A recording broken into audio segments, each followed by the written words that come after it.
గాడిద ఎక్కేసరికి పిల్లలకి ఏంటి ఏంటి ఇది గాడిద ఎక్కాడేంటి అని ఆయన వెనకాలే చాలా మంది పిల్లలు వచ్చారు. అందరిని కూర్చోబెట్టి పెట్టారు. ఆయన చక్కగా దేవుని సువార్త అనేక మంది చిన్న బిడ్డలు వచ్చారండి. ఆయన పెద్దవాడయ్యి గొప్ప చదువు చదివి ఒక గొప్ప హాస్టల్ నడిపించాడంట. ఆయన ఎప్పుడూ కూడా ఆయన దగ్గర ఎప్పుడూ ఆహారం ఉండేది కాదంట. ఉదయకాలం 8 గంటలకు బెల్లు కొట్టేవాడంట. ఆయన మొక్కాళ్ళ మీద ఉండి ప్రార్థన చేస్తూ ఉండేవంట. 8 గంటలకి వాళ్ళకి టిఫిన్ వచ్చేది. మళ్ళీ 1 గంటకి బెల్లు కొడతారు ఆయన హాస్టల్లో. 1 గంటకి భోజనం వచ్చేదంట. సాయంత్రం 7 గంటలకి బెల్లు కొడతారు. కొన్ని వేల మంది పిల్లలు ఉండేవాళ్ళంట. ఎక్కడ పెట్టాడు ఆయన? అమెరికా దేశంలో ఆయన డిఎల్ మూడీ గారు. ఒకసారి ఏమైందంటే ఆయన హాస్టల్లో ఏమీ లేవంట. ఆయనకి ఆస్తిపరుడేం కాదు, ఆయన దగ్గర ఏమి ఉండేది కాదు. ప్రభువుని అడిగేవాడు, అబ్బా ఈ బిడ్డలందరికీ ఆహారం పెట్టాలయ్యా అని. ఒకరోజు ఉదయకాలంలో ఏమీ లేవంట. మరి ఆయన వంట చేయడుగా, వంట చేసేవాళ్ళు ఎదురు చూస్తున్నారు. అమ్మో అయ్యగారు ఏమి ఇవ్వలేదు, అయ్యగారు ఏమి పెట్టలేదు, అయ్యగారు ఏం తేలేదు, ఏం పెట్టాలి, ఇప్పుడు 8 అయిపోతుంది, బెల్లు కొడతారు, ఏం చేయాలని అటు ఇటు తచ్చట్లాడుతున్నారంట. పిల్లలకి చెప్పాయంట, మన దగ్గర ఏమి లేదు, మోకరించి ప్రార్థన చేయండి అని. మోకరించి ప్రార్థన చేశారంట. 8 గంటలకు బెల్లు కొట్టారు. ఏం ఆహారం లేదు. వెళ్ళి ఎవరి టేబుల్ దగ్గర కాళ్ళు వెళ్ళి వాటర్ ఉంటే వాటర్ తాగి మళ్ళీ వచ్చారంట. వినాలి,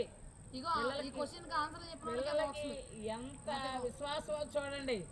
మోకరించి ప్రార్థన చేస్తూనే ఉన్నారంట. 12 గంటలు అవుతుంది. డిఎల్ మూడీ గారికి కూడా చాలా బాధ కలుగుతుందంటే, ఏం చేసయ్యా నా బిడ్డలకు ఆహారం లేదేసయ్యా అని ఆయన చాలా విచారిస్తున్నాడంట. ఈలోపు కొన్ని బళ్ళు వచ్చి వాళ్ళ హాస్టల్ గేట్ దగ్గర ఆగినాయంట. ఆయన పర్మిషన్ లేకుండా ఎవరు రారు. ఏంటి ఒక అతను వచ్చి చెప్పాడంట, డిఎల్ మూడీ గారు ఎక్కడున్నారంటే ఆయన కూడా ఆయన గదిలో ప్రార్థన మోకాళ్ళ మీద ఉండే ప్రార్థన చేస్తున్నాడంట. ఇంకెవరు చేస్తున్నారు? పిల్లలు కూడా మోకరించి ప్రార్థన. చూడండి వాళ్ళు ఎంత విశ్వాసం లభించిన వాళ్ళందరూ అనాథలు, తల్లి లేని వాళ్ళు, తండ్రులు లేని వాళ్ళు, తల్లిదండ్రులు ఉండి కూడా పిల్లలు వదిలేసిన వాళ్ళు అమెరికా దేశంలో బాగుంటారంట. అలాంటి వాళ్ళని వాళ్ళందరినీ పెట్టుకుని ప్రార్థన చేస్తున్నాయండి. ఒక అతను వచ్చి, మూడీ గారు అంటే ఎవరండి అని అంటే, అక్కడ ఉన్న గేట్ దగ్గర ఉన్న ఆ వంట అతను అదిగా మూడీ గారు ఆ గదిలో ఉన్నాడు అంటే, ఆయన మరి మన యొక్క ఈ పట్టణంలో ఒక వాషింగ్టన్ ఆ పట్టణంలో ఒక విందు జరుగుతుంది. అయితే ఆ విందు జరిపించుకునే తండ్రి చనిపోయాడు. మరి ఈ పలహారాలన్నీ ఎందుకు వేస్ట్ అయిపోవాలని మరి గవర్నమెంట్ని అడిగితే చెప్పారు. అందుకని మీ దగ్గరకు తెచ్చాము. ఫంక్షన్స్కి ఎలాంటి భోజనాలు చేస్తారు?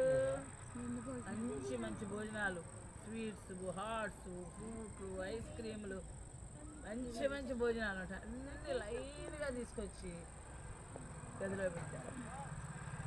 వండుకున్నారు వాళ్ళు. ఎవరి మీద ఆధారపడ్డారు? యేసయ్య మీద ఆధారపడి యేసయ్య తప్పకుండా నీకు సహాయం చేస్తాడు. అర్థమవుతుందా? ఎవరి మీద ఆధారపడాలి మనం? యేసయ్య మీద. నీకు తల్లి ఉన్నా, తండ్రి ఉన్నా, నీకు డబ్బులున్నా, నీకు చదువు వచ్చినా, నీకు అందం ఉన్నా, నీకేది కావాలన్నా, అకాడమిక్ ఇయర్ స్టార్ట్ అవుతుంది కదా మనకి. విద్యా సంవత్సరం మొదలవుతుంది కదా రేపు 12వ తారీఖు. ఈ ఆదివారం వచ్చే ఆదివారం తెల్లారి బడేనా అందరూ స్కూల్కి వెళ్ళాలి. నేను కూడా స్కూల్కి వెళ్తాను. నేను కూడా ఒక స్కూల్కి హెచ్ఎంని. నేను కూడా స్కూల్కి వెళ్తాను.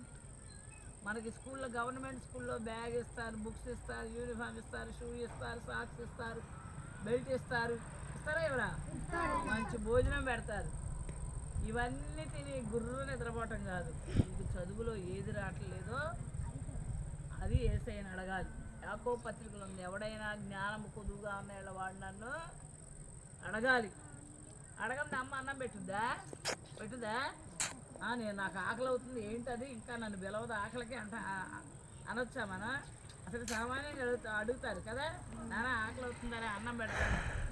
కానీ అడగాలి, యేసయ్యని అడగాలి. యేసయ్య మన అవసరాలన్నీ ఎవరికి చెప్పాలి? యేసయ్యకి చెప్పాలి. యేసయ్యకి చెప్పినప్పుడు యేసయ్య తప్పకుండా మనకు సహాయం చేస్తాడు. అర్థమైందా? మరి అలాగే బైబిల్లో ఒక కుటుంబం ఉందన్నమాట. వినాలి. ఇప్పుడు ఇది మనం విశ్వాసం ఇంకా ఎవరిని అడగాలని నేర్చుకున్నాం? ఏ అవసరంతోనా? నీకు ఆరోగ్యం సరిగా లేదా? డాక్టర్ దగ్గరికి వెళ్ళినా వాళ్ళు ఏం చేయలేరు. చేయగలరా? చేస్తారా? వాళ్ళు బాగు చేయగలరా? కొన్ని వ్యాధులే వాళ్ళు బాగు చేస్తారు, అవునా కదా? కానీ అన్ని